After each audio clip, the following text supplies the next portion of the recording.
აიათოლა ალი ხამენეი მკვდარია თითქმის 37 წლიანი მმართველობა გუშინ ამერიკა-ისრაელის ერთობლივი სამხედრო ოპერაციის შედეგად დასრულდა.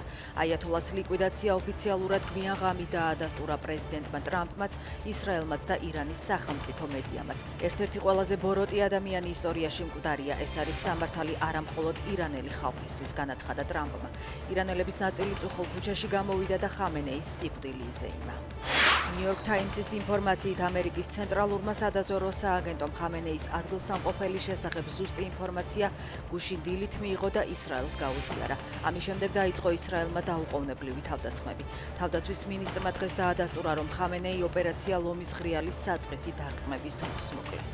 აიათოლა ალი ხამენეის სიკვდილს ოცნებიდან ჯერ არავინ გამოხმაურებია. ბოლო წლებში ისინი მჭიდრო კავშირს ინარჩუნებდნენ ირანის რეჟიმთან. თებერვალში თბილისის ანძა ირანის დროშის ფერებში გაანათეს და ისლამური რევოლუციისადმი მიძღვნილ მიღებას დაესწრნენ. 2024 წელს კობახიძე ორჯერ ჩავიდა თეირანში და ჰამასის ლიდერთან ერთად მოისმინა შეძახილები.